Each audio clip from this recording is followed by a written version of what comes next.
በአመት ውስጥ እንግዲህ 7 ቀናት ናቸው።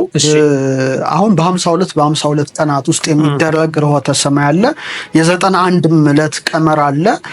ግን በአጠቃላይ ብንመለከተው በ52ቱ ቀመር በአመት 7 ቀናት ናቸው። 7 ቀናት ወሳኝ ቀናት ናቸው። ቅድምም እግዚአብሔር ስራ የሰራባቸው ቀናትን አተኩረን መጽሐፍ ቅዱሳዊ ነገሩን ስንመለከት ነበረ። ለምንድን ነው 7 ፍጹምነትን የሚያመለክት ነው። አንድ ነገር ተጠናቀቀ፣ አንድ ነገር ተፈጸመ ካልክ 7 ነው። እግዚአብሔር ለምድራችን የሰጣት ቀመር የ7 ቁጥር ቀመር ነው። ለወዳኛው ዓለም የሰጠው ቀመር 8 እንደሆነ ማለት ነው። ለምሳሌ በኦሪት ዘፍጥረት ላይ ምዕራፍ 1 ላይ ወይም ምዕራፍ 2 ከቁጥር 1 እስከ 2 ብትመለከት እግዚአብሔር ሰማይና ምድርን መፍጠር ጀምሮ እስከ 6ኛው ዕለት እስከ ዕለተ ዓርብ ድረስ ፍጥረታትን ሲፈጥር ቆይቶ ልክ 7ኛው ላይ ግን ምን ሆነ? ከስራ ሁሉ አረፈ ይላል። በጣም ወአመሳብዕት ዕለት አይረፈ እግዚእነ ኩሉ ግብሩ ዘኀዘ ይግበር። ከስራ ሁሉ አረፈ፣ እረፍት ሆነ ማለት ነው። ተጠናቀቀ ማለት ነው። መጠናቀቅ ማረፍን መፈጸምን ያመለክታል ማለት ነው። እና እንደውም 7ኛውን ዕለት ቀደሰው ይላል። 7 ትልቅ ትርጉም አለው ማለት 7ኛውን ዕለት ቀደሰው፣ እንደውም እረፍት እንዲደረግባት አዟል። ከ10 ትእዛዛት መካከልም አንዱ የሰንበትን ቀን እንድናከብር ነው። 7 የወሳኝ ነገር ነው። ስለዚህ እስራኤሎች 7 በዓላት እንዲያከብሩ ታዟል። 7 ለይቶ በአመት ውስጥ 7 ነገሮች እንዳሉ ማወቅ ያስፈልጋል። ምን ይላል? ለምሳሌ በአምላካችሁ በእግዚአብሔር ፊት 7 ቀን ደስ ይበላችሁ፣ ይህንንም በዓል በየአመቱ 7 ቀን ለእግዚአብሔር አድርጉ፣ ለልጅ ልጃችሁ የዘላለም ሥርዓት ነው። ዘሌዋውያን 23:41 ላይ በየአመቱ 7 ቀን ይላቸዋል። ተመልከት። እና ርሆተ ሰማይ 7 ቀን ነው። በጣም ማስተዋል የሚያስፈልገው እነዚህን ዕለታት በደንብ መጠቀም አለብን። እግዚአብሔር ለይቶ እነዚህን 7 ቀን በአመት አክብሩ ካለ በኋላ ደስ ይበላችሁ ነው የሚላቸው። በዚህ ዕለት ደስ ይበላችሁ። የሚገርመው የክብር ባለቤት ጌታችንም በዕፀ መስቀል ላይ ተሰቅሎ በዕለተ ዓርብ የማዳን ስራውን ሲያጠናቅቅ 7 ቃላት ነው የተናገረው። 7ቱ አጽርሐ መስቀል ይባላሉ። ዛሬ በገነት ከኔ ጋር ትኖራለህ፣ አባቱ የሚያደርጉትን አያውቁምና ይቅር በላቸው የሚለው ነገር፣ ተጠማው፣ እነሆ ልጅሽ፣ እነኋት እናቱ ወዘተርፈ እያልን ስንሄድ 7 ናቸው። ይሄ ማጠናቀቅ ነው ማለት ነው። ፍጹምነት ነው። 7ቱን ቃላት አጽርሐ መስቀል የመስቀል ጩኸቶች ወይም ንግግሮች ይባላሉ። ተናግሮ ተፈጸመ 7ኛው ነው ማለት ነው። ድህነት ዓለምን ፈጸመ። ስለዚህ 7 ስንል እንደ ቀላል ነገር የምናየው ቀመር አይደለም። ትልቅ ጉዳይ መሆኑን እናያለን። እንኳን 7 ቀናት አሁን ቅድም እስራኤል 7 ቀን በአመት አክብሩ ሲላቸው 7 ቀናት ብቻ ሳይሆን የ7ቱን ዓመት ሰንበታት እንኳን ደምረን እንድናከብር ያዛል። ለምሳሌ በዘሌዋውያን 25:8 ላይ 7 ጊዜ 7 አድርገ የዓመታትን ሰንበት 7 ቁጥር የ7 ዓመታትንም ሰንበት ዘመን 49 ዓመት ትቆጥራለህ ማለት 7 ሲባዛ 7 49 ናትና ለምሳሌ ሰሎሞንም ጥበብ ሐነጸት ላቲ ቤተ ጥበብ የሚለው እግዚአብሔር ነው። ጥበብ ቤቷን ሰራሽ ካለ በኋላ ወአቀመት ላቲ 7 የማደ 7 ምሰሶችን ያደረገች ይላል። ተመልከት። ስለዚህ 7ቱን ሰማያትን ፈጥሯል፣ 7ቱን ዕለታት ፈጥሯል፣ 7ቱን መገብተ ዕለታት ፈጥሯል፣ 7ቱን አዕዋዳት ለምድር ሰርቷል። ለሰው ልጅ ራሱ ፊት ላይ 7 ሕዋሳት ሰጥቷል። 2 ዓይን፣ 2 ጆሮ፣ 2 የአፍንጫ ቀዳዳ፣ አፍ። እነዚህ ሁሉ ነገር 7 ነው። አዳም አባታችን እንኳን በገነት የቆየው ለ7 ዓመታት ነው። መጽሐፈ ኩፋሌ ይነግረናል። የጥፋት ውሃም ሊያመጣ ሲል ለኖህ ምንድነው ያለው? 7 ከእንስሳቱ ተባዕትና እንስት ይዘግባ ነው ያለው።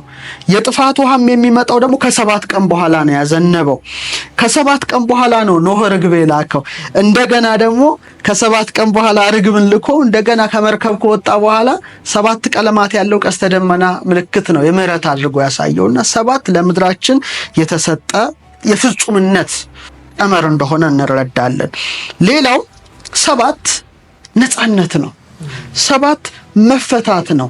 7 ፈውስ ነው። የነፃነት ቀመር ይሉታል ሊቃውንት፣ የፈውስ ቀመር ይሉታል። ለምሳሌ በዘዳግም 15:1 እስከ 2 እስከ 15 ስታይ በየ7ኛው ዓመት የእግዚአብሔር ይቅርታ ይታወጃል። እስራኤል የነበረው በየ7ኛው ዓመት የእግዚአብሔር ይቅርታ። ከዛ በዚህ ምክንያት ደግሞ ልክ በ7ኛው ዓመት ዕዳ ሁሉ ይሰረዛል። ባሪያዎቻቸውን ኢቭን ነፃ ያደርጉ ነበረ። በሰባተኛው ዓመት ዘዳግም 15 ከ1 እስከ 2 ቁጥር 12 እንደምትመለከት ባሪያዎቻቸውን ሎሌዎቻቸውን ነፃ ያደርጋሉ፣ ዕዳም ይሰረዛል ማለት ነው። ምክንያቱም 7 ወሳኝና ከእግዚአብሔር የተሰጠ ቀመር በመሆኑ ነው ይሄ ሁሉ የሆነው። አሁን ስለ ፈውስ ነው የምናወራው። አሁን ስለ ፈውስ አይደለ? ሮተ ሰማይ መከፈቱ አንድ ገጽ ስለሆነ ለምንድን ነው 7 የሆነው? በፈውስ አውድ ስናይ 7 የፈውስ ቀመርም ጭምር ናት። ለምሳሌ በሁለተኛ ነገሥት ምዕራፍ 4 ቁጥር 35 ላይ አንባቢዎች ያንብቡ። የሱነማዊቷ ሴት ልጅ ሞተ። ኤልሳ ምንድን ነው ያደረገው ይላል። በድኑን አለ ተኝቷል፣ ደጃፉን ዘጋ። 7 ጊዜ በሞተው ሕፃን ላይ እጁን ከእጁ አፉን ካፉ እግሩን ከእግሩ ገጥሞ 7 ጊዜ ነው የተወደቀበት የተነሳበት። ለምን 7 8 አላደረግም? ለምን 9 አላደረግም? 7 ምንድን ነው? የፈውስ ቀመር ነው፣ ኃይል ነው። 4ቱን ባህሪያተ ሥጋ 3ቱ ባህሪያተ ነፍስ እንመለከታቸው 4+3 4 ሲደመር 3 7 ነው። የሰው ፍጹምነት ቁጥር ነው።